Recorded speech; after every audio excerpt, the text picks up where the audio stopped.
Bueno, apreciados estudiantes, vamos a revisar ahora la simulación del circuito que se está trabajando. Lo primero que hacemos es montar el circuito, ¿cierto? No se les olvide colocar la tierra. Fijemos que tenemos un circuito en paralelo con la resistencia de 800 ohmios, una bobina de 350 milihenrios y un capacitor de 90 nanofaradios. La fuente la dejamos por defecto a 1 amperio y 1 kilohertz. Bueno, ¿qué hay que hacer para hacer la simulación? Lo primero es colocar una punta de voltaje, ¿cierto? Y aquí le vamos a decir que haga una C sweep y le damos play. Una vez que hagamos play nos va a salir diagrama de Bott y aquí en esta gráfica lo que vamos a hacer primero que todo es quitar la fase, ¿cierto? Le vamos a decir que nos los coloque de modo lineal en esta parte de aquí de la magnitud y necesitamos los cursores. Entonces vamos a decirle que en el eje de las X nos coloque un cursor, ¿cierto? Y recuerdan lo que habíamos hablado, que aproximadamente en el punto más alto de la gráfica estaríamos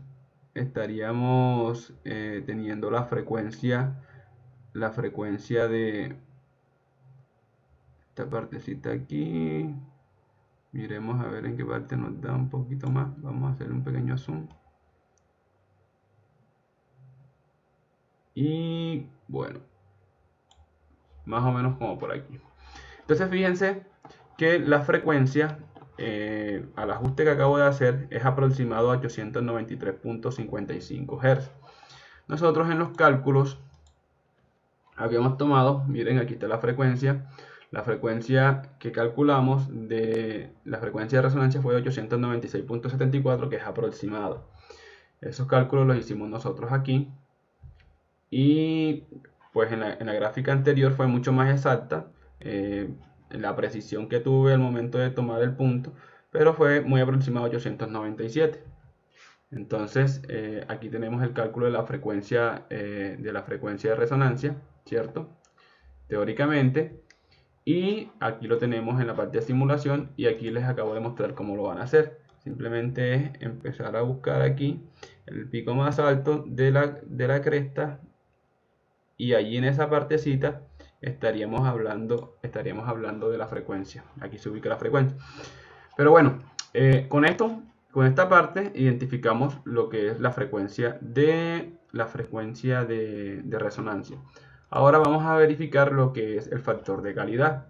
Para ello vamos a utilizar el medidor de corriente y lo vamos a colocar en la entrada. Recuerden que aquí está la entrada.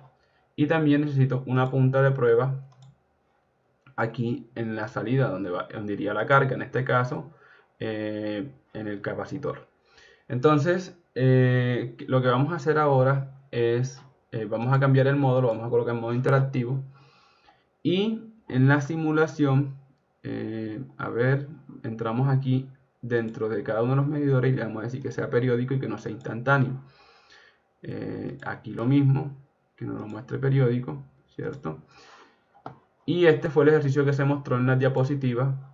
Fíjense que aquí ya me sale la corriente RMS de entrada y la corriente RMS de salida.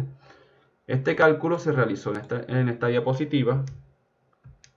En el factor de calidad, mírenlo aquí, 319.59 y 707.11 la de entrada. El cálculo nos dio 0.45, que fue los mismos cálculos que se realizaron teóricamente, ¿cierto? Entonces, ya en esta parte estamos verificando cómo se hace la simulación para que ustedes la realicen y la presenten dentro de sus trabajos. Lo último que vamos a verificar es el ancho de banda. Recuerden que el ancho de banda lo habíamos trabajado, entonces yo les hablaba a ustedes de que del 70%, del pico máximo. Bueno, eso lo vamos a tener en cuenta acá. Vamos a hacer esto aquí, ¿cierto? Le vamos a decir que haga un sweep. Le damos a arrancar, le damos un play. Vamos a utilizar solamente las señales que nos interesan. En este caso solamente nos interesa esta señal. Nuevamente le decimos que nos lo ponga de manera lineal, que no sea logarítmica. Y vamos a identificar que tenemos un voltaje máximo, aquí nos lo está dando de 796.9. A este hay que hallarle el 70.7%. que sería multiplicar por 0.707, o en su defecto dividirlo entre raíz de 2, que era lo que aprendimos en la unidad anterior para el cálculo de RMS, ¿cierto? Entonces les recuerdo, de acuerdo a la gráfica, vamos a ver la gráfica, por qué se hace eso. Acá en la teoría estuvimos revisando, vamos a buscar la teoría, a ver aquí, miren que dice que el ancho de banda de la respuesta del circuito se encuentra resaltado en color verde, ¿cierto? Y corresponde a la porción de la curva de respuesta mayor o igual al 70.7%. O sea, desde el 70% toda esta es la respuesta de la curva.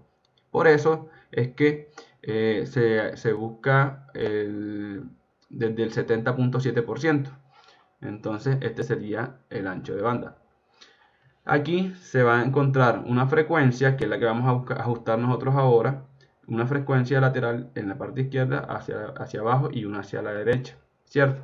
Entonces ya en el circuito nos toca hacer eso. Como tenemos el valor aquí de 796.9, que es el pico máximo, simplemente utilizamos la calculadora y nos va a dar la amplitud, ¿cierto? La magnitud a la cual debemos ubicar estos marcadores para identificar el ancho de banda de manera, el delta entre los dos cursores. Entonces lo que voy a hacer, fíjense que cuando yo estoy moviendo el cursor, aquí se está moviendo, en la primera variable se está moviendo el área de la frecuencia y la segunda variable se está moviendo la de la magnitud. Yo lo que tengo que llegar es aproximarme a 563 en la magnitud. Entonces ya yo empiezo a bajar, voy por 612. 578, 566, 61. Tendría que hacer una resolución más grandecita para que me permita hacerlo más fácil.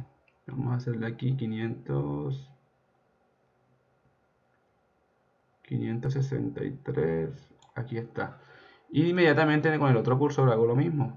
Fíjense que también voy por 600, 585. Y aquí está. Entonces fíjense que una vez ubicados los puntos aproximados al 70%, en este caso es 563.25, este es muy aproximado. Entonces fíjense que el delta de X, que está en esta parte de aquí, me está diciendo que es 2.2295 kHz, lo mismo que 2229.5 Hz. Entonces, a ver, vamos a revisar los cálculos que fueron los que hicimos en el slide del cálculo de ancho de banda, ¿cierto? Y el ancho de banda que nosotros calculamos teórico dio 2214 Hz, ¿cierto? Acá en la comprobación hicimos lo mismo, solamente que aquí estaba en kilohertz. Si lo pasamos a Hz va a ser muy parecida el cálculo teórico del beta teórico del ancho de banda con el simulado. Pero esta es la forma como ustedes lo deben de hacer. Ubican los cursores, ya saben, identifican el pico máximo, calculan el 70.7%, lo pueden calcular multiplicando por 0.707 o lo dividen este valor entre raíz de 2, que da lo mismo, y ubican los cursores en esa amplitud y la diferencia que existe entre esta frecuencia que estamos marcando aquí y esta frecuencia que está acá, que sería la superior, esta de aquí sería la del medio, que sería la de resonancia. Esa diferencia sería ese delta que hay de aquí a aquí, que nos lo está dando aquí el simulador, sería el ancho de banda. O en su defecto, identificar esta frecuencia y sumarla. Como dice la teoría. Utilizar restarla a F2 se le resta F1 y tenemos la porción de ese ancho de banda. Entonces, chicos, esta es la forma como ustedes van a trabajar la simulación para que presenten dentro de su trabajo y puedan justificar los valores teóricos que se están realizando. Espero que esta explicación sea de gran ayuda y que ustedes puedan llevar a satisfacción su trabajo. Que tengan un excelente día.